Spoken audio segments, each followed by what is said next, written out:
சூரத்துல் பக்ரா வசனம் 135. அவர்கள் யூதர்களாகவோ கிறிஸ்தவர்களாகவோ ஆகிவிடுங்கள், நேர்வழி பெறுவீர்கள் என்று கூறுகிறார்கள். அவ்வாறென்று உண்மை வழியில் நின்ற இப்ராஹிமின் சன்மார்க்கத்தையே பின்பற்றுவோம். அவர்கள் இணை வைப்பாளர்களில் ஒருவராக இருந்ததில்லை என்று நபியே நீர் கூறுவீராக.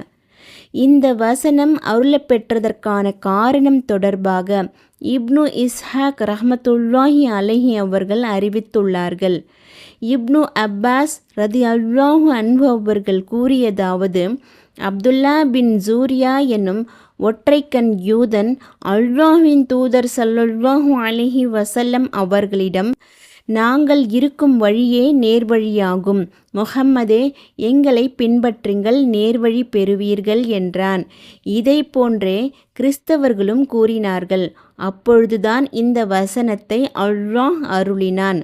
அடுத்து, அவ்வாறென்று உண்மை வழியில் நின்ற இப்ராஹிமின் சன்மார்க்கத்தையே பின்பற்றுவோம் என்று நபியே நீர் கூறுவீராக என்று அல்லாஹ் கூறியுள்ளான். அதாவது, நீங்கள் எந்த வழிக்கு எங்களை அழைக்கின்றீர்களோ அந்த யூத மதத்தையோ கிறிஸ்துவ மதத்தையோ நாங்கள் நினைத்து கூட பார்க்க மாட்டோம். மாறாக இப்ராஹிமின் சன்மார்க்கத்தையே பின்பற்றுவோம். இந்த வசனத்தில் உண்மை வழியில் நின்றவர் என்பதை குறிக்க ஹனீஃபன் என்னும் சொல் ஆளப்பட்டுள்ளது. இதற்கு உள தூய்மை மிக்கவர் என்று பொருள் என முஜாஹித் ரஹ்மத்துல்லாஹி அலைஹி அவர்கள் கூறினார்கள்.